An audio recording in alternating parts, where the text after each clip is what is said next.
Shalom, shalom, my people. May I speak to my New Testament brothers and New Testament sisters just for a second?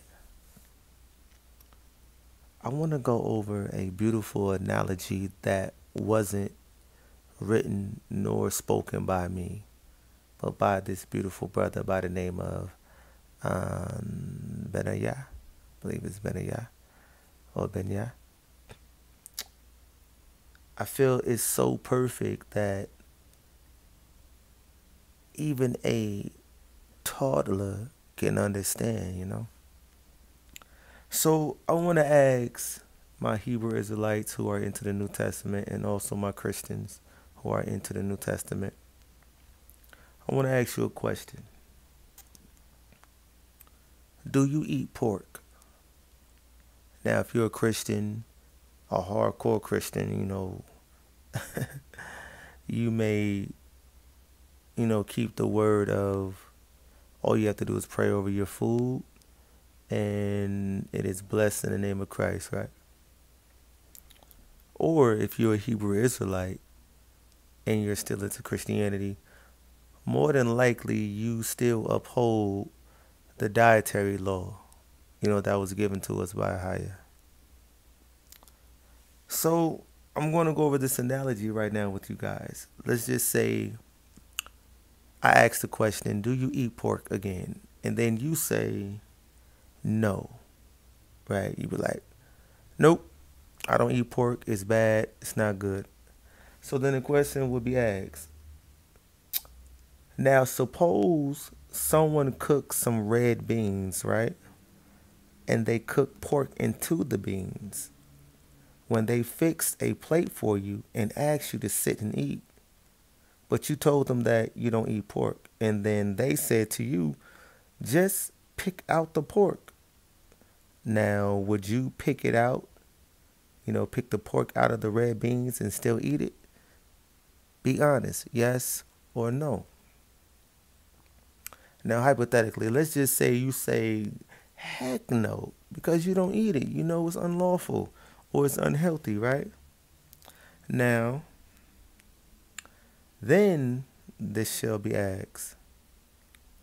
Now, the reason this analogy is used for a great example is to make this point.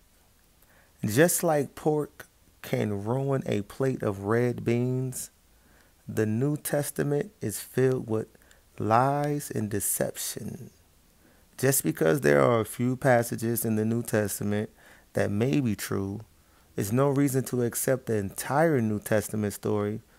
They took passages from the Old Testament and placed it in the New Testament, and people think that it must be true. It's like being asked to pick the pork out. The whole batch of red beans have been ruined because the pork was cooked into it.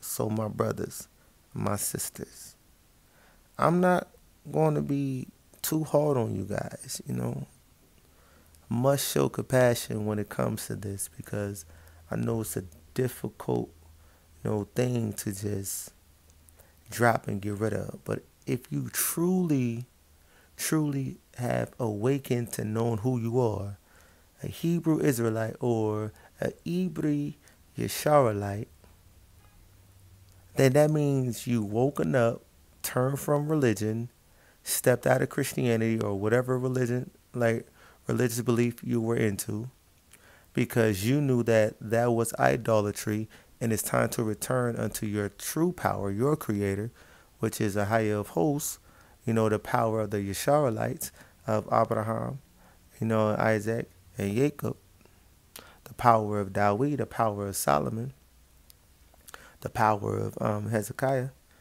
right? Then you will know that this whole New Testament is not of our power, a higher. Then you'll know it is of the nations that your people have went among, as prophecy, right? As prophesied, that we would go into other nations and we would take upon their idols and then we'd be accustomed to their ways. But then the prophecy states that once we awake to who we are, then we shall return back unto Ahia.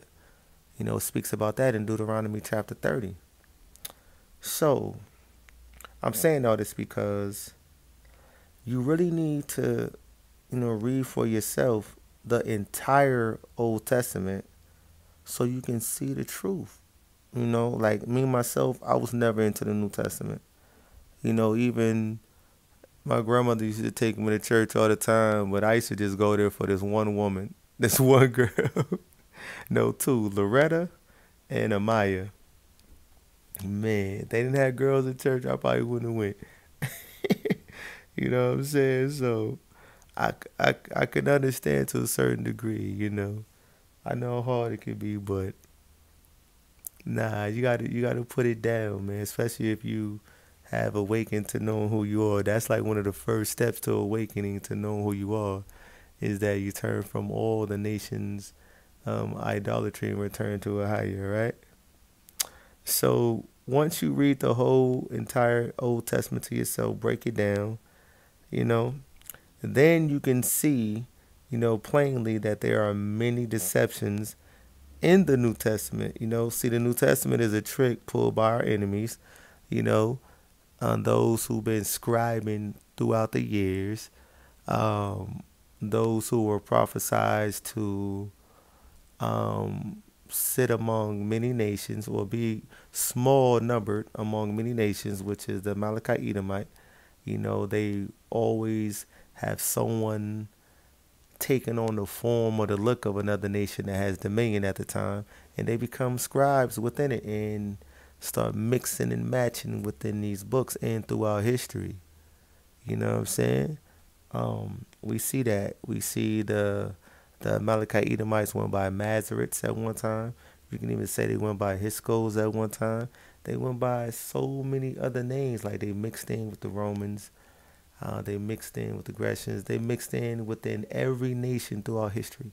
Even to this day, the Amalekite Edomite is mixed in throughout all these nations. And those nations who have dominion, most likely the Amalekite Edomite is the face of it, but taking on the form and the look of that nation's leader. These things are the tricks and the craftiness of the Amalekite Edomite. The so-called Illuminati, the illuminated ones, illuminated to the book and to the prophecies of this book, and the prophecies that was going to take upon us, the true Hebrew Israelites, who will go into these captivities, lose their identity, go up under different forms of religion, and get very acquainted with their customs, and then there will come a time to when we'll wake up. Knowledge will spread to and fro, like Daniel said, and also like Daniel says, many, some shall awake, but and many shall not. Some shall awake, but that doesn't mean all. So to the some who ear is tickling from this, and their heart is tingling because they are resonating with it, don't fight it. Turn from the New Testament and return back unto your power, the power of Masha, Moses, the power of Abraham, Isaac, and Jacob, the power of Dawid, the power of Solomon, the power of Hezekiah. You know, man, just return unto that power. The Malak, the king, Ahia. If you say Yah, you say Yahuwah. I'm not fighting you over no name. Long as it's the power of Yasharallah, the power of Israel. Just turn from the New Testament. So the analogy, the example, the point of this video is to use someone cooking unclean food or mixing unclean food with clean food and ask you to pick it out, but you wouldn't do that because you understand once something is cooked into the food, it is now of the food, it becomes the food. So you can't pick out, the broth from, you know, from food that has been tampered with and tainted now. It's the same with this book. this book, which is called the Book of Remembrance, or all you got to do is go into Malachi chapter 3, verses 16 through 18. Ahia would tell you that, he listened to our forefathers who thought upon his name and thought about their descendants who would need to understand what's taking place in the future and what happened in the past, and they put this scroll, this book together, and Ahia heard it and said, he's going to put this book of remembrance back up, for the descendants who thought upon and feared his name.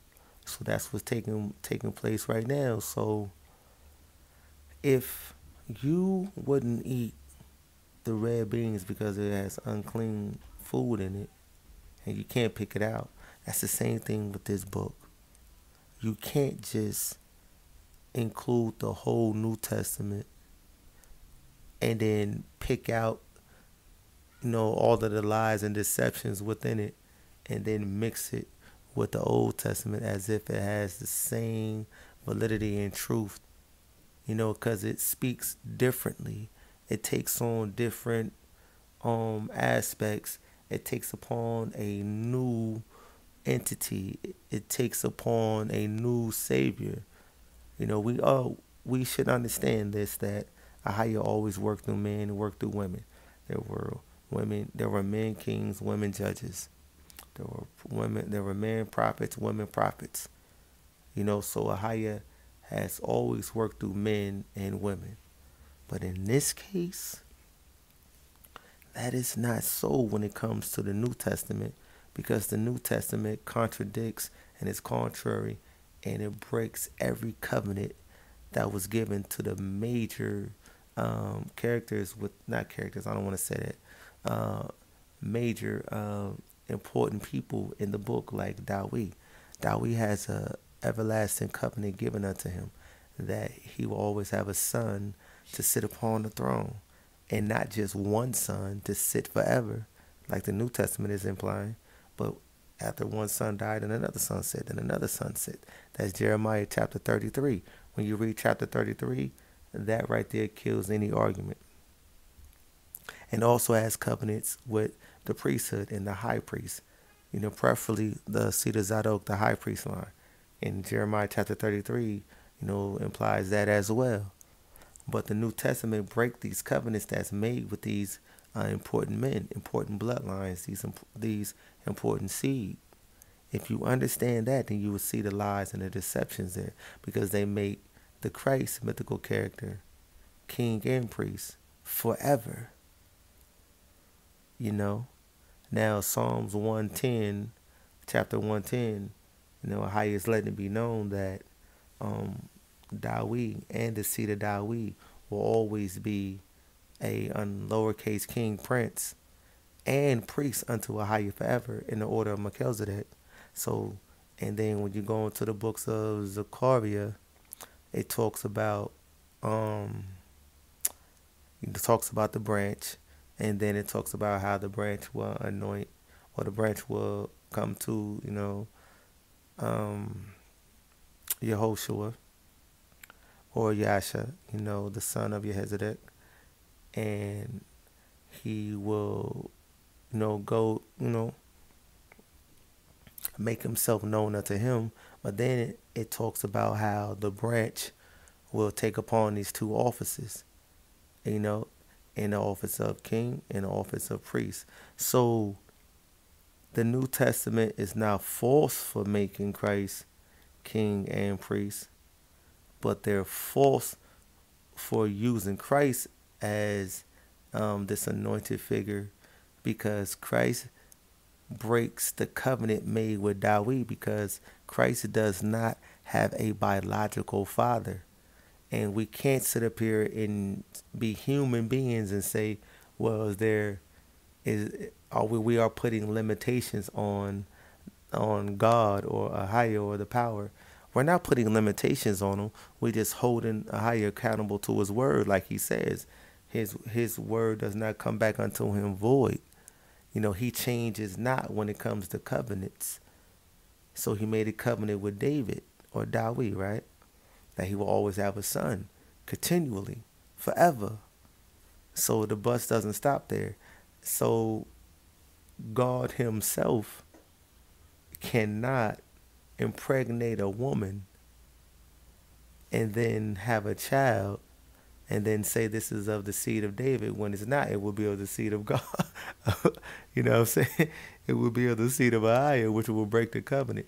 And then if you want to say, well, Joseph did sleep with her, then that's going to throw everything off because according to the story, Joseph didn't sleep with her because he wanted to hide Mary because he himself is shocked like, how is you pregnant? Oh, I can't let this be seen to the people because they're going to stone her or they're going to look at them differently. So he tries to hide her because he understands that this is not his child. Well, the authors, the anonymous writers, knew to write it in that sense because, these writers are of the seed of the Amalekite Edomite. You know what I mean? They are of the seed of the Amalekite Edomite. So they know how far to go. They got to leave loopholes for the people to be able to come out of the idolatry. But it's up to us to be able to come up out of the idolatry once we see the lies and deception. And that's where the analogy of these beans, that have pork in it comes into place. Once you see that something clean is something that's holy, something that's pure is now mixed and tainted with something unclean, lies and deceptions, you will not pick it out. You won't just pick out certain verses, to justify your thought or belief. You know what I'm saying? You just throw the whole plate of beans or bowl of beans away because now it's ruined. So that's the same thing you do with the New Testament. You just throw the whole thing out. And then you just return to the purified red beans with nothing tainted in it, and you eat till it's full, meaning you eat and read the whole Old Testament front and back numerous times, time and time and time again. I've been reading this book for a minute now. I read it twice, like front and back, working on the third time, and every time I read it, I catch something new. I figure out something else has enlightened me, and I'm like, wow, I didn't see that this first time. I look up things in different translations and, go back to the older model, ancient texts of these translations and see certain things, and I'm able to, kind of chew the meat, spit out the fat and the bones, on some of these translations because they full of it too. You know what I mean? Like the Targums, it's so hypocritical. It's full of it. It's straight garbage, and it's idolatry as well. They, they, um, it's too much Messiah King worship in that book. They're not really crediting the power of Yasharala or Yasharala, which is Ahaya. The Targums is full of it. It has different translations or, it different rewordings. It's just a headache translation. Don't even bother with it, you know. But this was supposed to be a 3 minute video. I was trying to just do this video for TikTok. Oh, I was trying to do it just for TikTok, man. But it's like Haya has uh,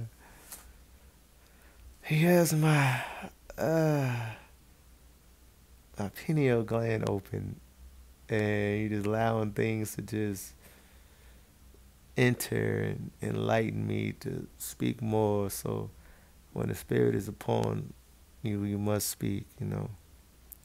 But by no means we need to look down upon one another, but more so just shed light to one another. And if one chooses to stay dim, that's their affair. But if one chooses to walk to the light, let's make sure we welcome them with open arms.